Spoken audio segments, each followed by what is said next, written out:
چې راغلی دا حق دی او که حق نه دی ځکه د هغوی خیال به دا و چې پیغمبر به فرشته راځي الله تبارک وتعالی دویمه مسله په قرآن کې د رسالت بیان کړې ده چې څونه پیغمبران راغلي دا ټول په ټوله پیغمبران حق دي درېیمه مسله الله پاک په قرآن مجید کې د قیامت بیان کړې ده ځکه قیامت اهمه مسله وه نبی علیه السلام چې په کومه زمانه کې راغی د هغې زمانې د خلکو عقیده دا وه چې مرګ دی خبره خلاصېدل دي بیا ژوندي کېدل نشته حساب او کتاب نشته بلکې نبی علیه السلام مبارک ته به خلکو مثالونه هم پیش کول لکه عاص ابن وائل یو مشرک و هغه په یو مقبره باندې تېرېدو په یو مقبره کې د انسان یو زوړ هډوکی بیا موندو هغه هډوکی راواغستو راغی نبی علیه السلام مبارک مخې ته ودرېدو هغه هډوکی د لاس په دې ورغوي کې کېښودو او دا بل ورغوی پې کېښودو زور یې وله ورکړو او هغه هډوکی ریزه شو بیا داسې پوکۍ ووهو هغه هډوکی والوتو نبی علیه السلام مبارک ته وایي ستا خدای به دا هم ژوندی کړي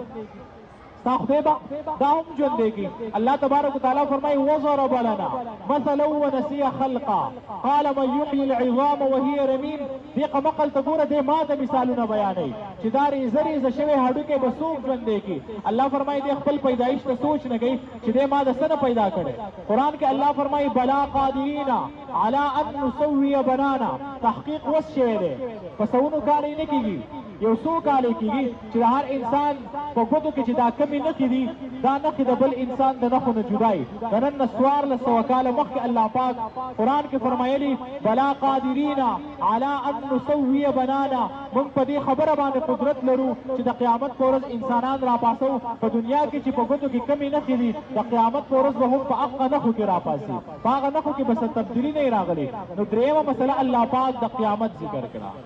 څلورمه مسله الله پاک په قرآن کې هغه احکامات ذکر کړي لکه منځ حکم دی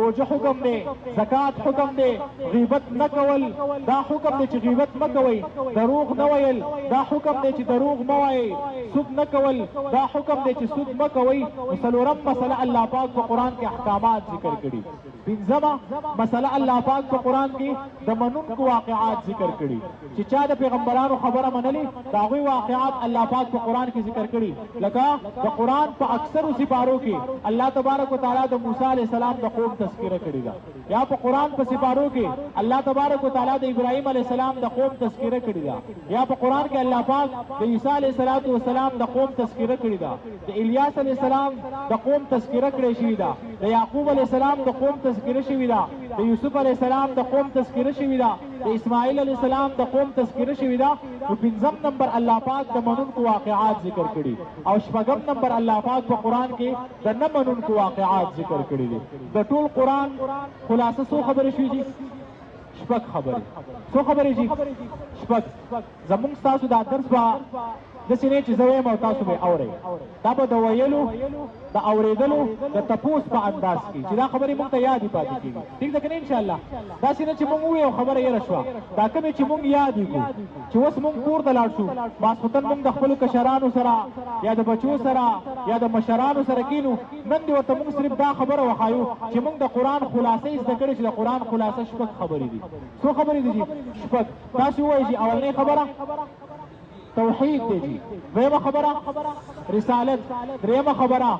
قیامت څلورمه خبره احکامات پنځمه خبره د منونکو واقعات شپږمه خبره د نه منونکو واقعات دا د ټول قرآن خلاصه ده چې انشاءالله موږ د بسم الله نه شروع کړو او من الجنة والناس ته یې رسو تاسو ته پته ولګي چې دا ټول قرآن د دې شپږو خبرو نه تاو دی په دې ټول قرآن کې الله پاک د دې شپږو خبرو وضاحت کړی او په ټول قرآن کې دا شپږ خبرې هغه بیانېږي اوس دا خبرې خو موږ ته ډېرې وړې ښکاري چېرې دا خو یو شپږ خبرې شوې خو یاد ساتئ دا شپږ خبرې یو لوی سمندر دی دا شپږ خبرې یو لوی